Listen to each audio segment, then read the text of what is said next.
Esta es la historia de El Exorcista, la película que no se tendría que haber filmado jamás.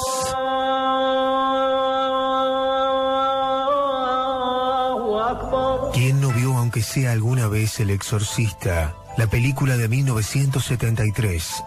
Uno de los clásicos del cine del terror. La película está basada en el libro con el mismo nombre, escrito por el célebre autor William Peter Blatty, donde el miedo es el protagonista, un miedo que ha sido explotado desde la época de los poetas Dante y Homero, el miedo a la muerte, el miedo a nuestro propio infierno. Lo que muy poca gente sabe es que la novela de ficción de Blatty se basó en un hecho real, el exorcismo de Robbie Mannheim. Al igual que en la película El Exorcista, la actividad en la casa de los Mannheim comienza con lo que muchos consideran actividad paranormal común, misteriosos golpes en la noche. La familia Mannheim experimentó incidentes menores con el sonido de gotas de agua que no tenían ninguna fuente de origen. Luego, los sonidos se convirtieron en arañazos y extraños pasos que la misma familia decían que eran de ratas. El padre de Robbie llegó incluso a romper parte de las paredes para cazar a los roedores, pero no encontró nada. Esto se prolongó durante bastante tiempo. Robbie Mannheim era hijo único, que tenía un trato muy especial con su tía, una espiritista cristiana. Ella le enseñó a Robbie a usar el tablero Ouija. Según la propia familia, Robbie, un día que estaba esperando la visita de su tía, descubrió la peor noticia. Trágicamente, su tía había muerto. Robbie sintió que perdió todo lo que tenía. Robbie utilizó el tablero Ouija para contactar con su ser más querido. Muchos espiritistas afirman que mediante la mala manipulación del tablero Ouija se abrió una puerta a lo desconocido, dando paso a los demonios del inframundo.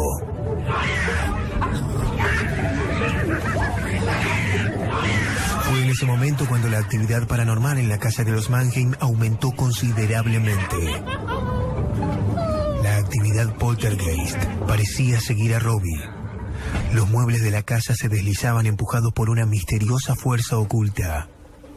Robbie comenzó a exhibir un comportamiento inusual, gritando obscenidades en una voz que aparentemente no era la suya.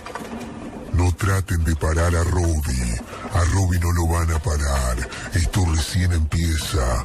La muerte va a ser la mejor salida.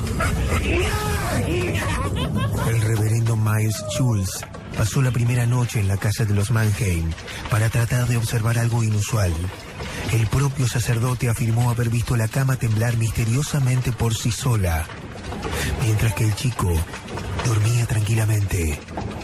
Oyó golpes, arañazos en las paredes. Afirmó que los muebles y las mantas se movían violentamente por toda la habitación, como si una fuerza invisible estuviera tirando de ellas. Schultz comenzó con un rito de exorcismo luterano, pero no tuvo éxito. A continuación, se sometió al exorcismo anglicano, que tampoco funcionó. Derivaron al chico a un sacerdote católico romano. El exorcismo se llevó a cabo en el hospital de la Universidad de Georgetown, en Maryland. Hughes llevó a cabo la ceremonia, pero el rito se detuvo cuando Robbie sacó de entre sus ropas un pedazo de metal y se lo clavó en el hombro al sacerdote. Tuvieron que suspender el exorcismo. El comportamiento de Robbie empeoró. Una noche, mientras la familia dormía, Robbie comenzó a gritar y a maldecir. Los padres de Robbie llegaron a la habitación. Descubrieron el pecho de Robbie tajeado, formando las palabras Saint Louis. Saint Louis era la ciudad en la que su tía Harriet había muerto. Se dieron muchas teorías, como que el niño podría haber sufrido un trastorno psicológico, trastorno de personalidad múltiple, el síndrome de Tourette o la esquizofrenia. Pero ninguna coincidía con los síntomas. Otras versiones dicen que Robbie estaba mal. Se sugirió que su tía quizás abusó sexualmente de él y por eso él empezó a comportarse de esa manera después de su muerte. Esta teoría está basada en conjeturas. No existen evidencias para apoyarla. Con esta historia, William Peter Blatty escribió El Exorcista y luego se llevó al cine. El director fue William Friedkin. Trataba sobre la historia de una niña de 12 años que era poseída por el diablo. Se transformó en un fenómeno de taquilla, pese a que la cinta generó desmayos y escenas de pánico entre los asustados espectadores y hasta presuntos casos de posesiones satánicas. Los problemas empezaron al poco tiempo de empezar el rodaje. Sucesos inexplicables en torno a la producción, cintas que se borraban solas, caídas de focos, ruidos y voces estremecedoras que se filtraban por los micrófonos. Nadie hablaba en el set. Sin embargo, los micrófonos de tipo boom y los que toman el sonido ambiente registraban susurros de mujer, como este.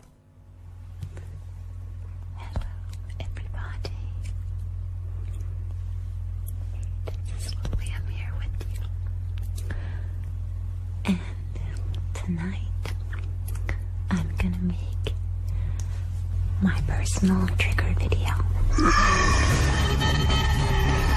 Teléfonos que levitaban, desaparición de objetos y un incendio en los estudios de Warner que destruyó gran parte de los decorados de la película, excepto la habitación del personaje de Regan McNeil, la nena poseída. Para empeorar las cosas, el arnés empleado para elevar a la joven actriz Linda Blair se rompió, por lo que la nena sufrió lesiones en su columna vertebral, cuyas secuelas perduran hasta hoy.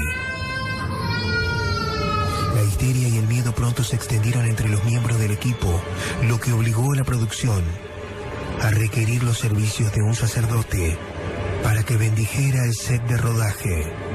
La actriz Helen Burstyn, que interpretaba a la madre de Regan, en una parte del film debía pronunciar la frase "creo en el diablo", pero la actriz se negó terminantemente, aduciendo que aunque fuera una línea ficticia, jamás debería usarse esa frase sin esperar consecuencias.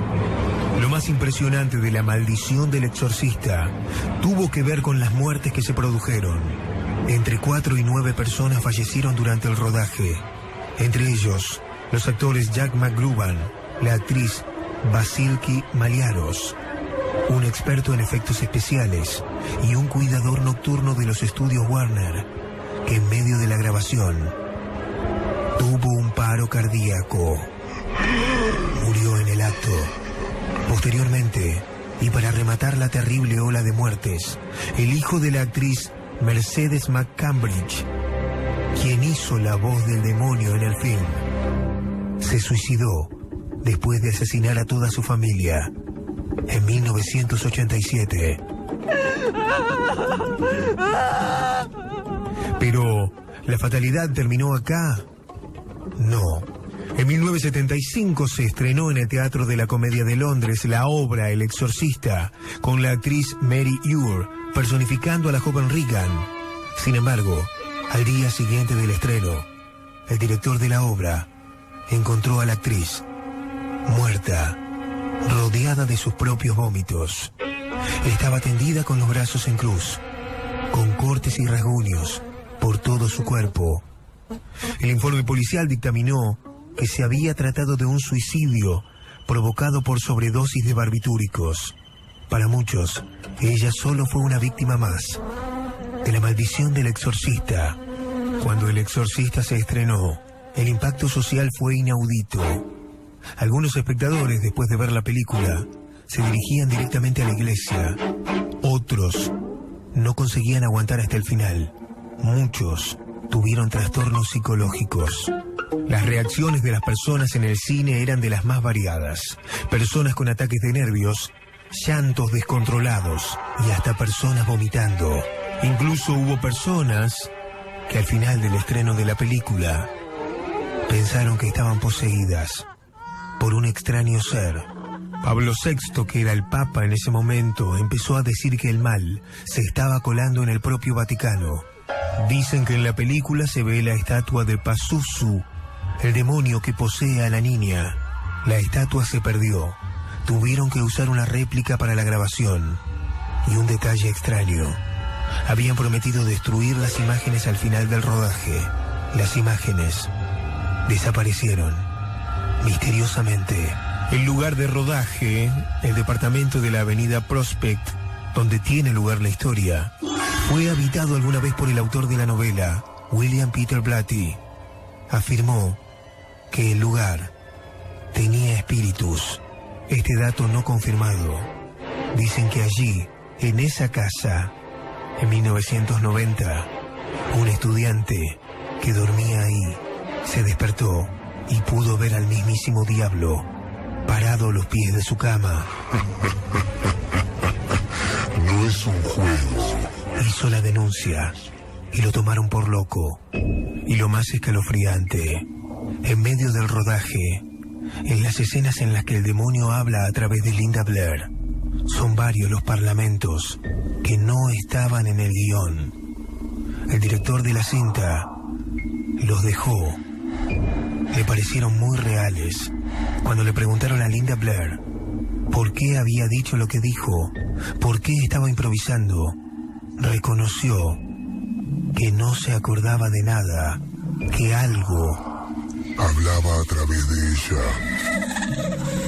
Muchos dicen que en esa película lo que ocurrió no es que un grupo de personas quisieron hacer una obra de ficción hablando del demonio, sino todo lo contrario. El demonio usó a las personas para, en una obra de ficción, hablarle a millones de espectadores. Por eso, El Exorcista es la película que nunca deberían haber filmado.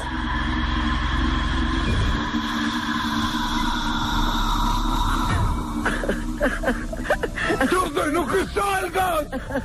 ¡Sucio espíritu! ¡Ensáltalo por detrás, ¡En el nombre de Dios Jesucristo! ¡Es Él quien te ordena! ¡Él quien te arrojó del cielo eterno a lo profundo del infierno! ¡Fornícalo! ¡Te expulso! ¡Fornícalo, Carras! ¡De esta ¡Fornícalo! criatura de Dios!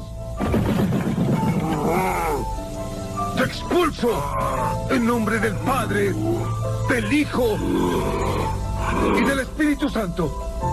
Por la señal de la Santa Cruz de nuestro Señor Jesucristo, quien vive y reina con el Padre y el Espíritu Santo.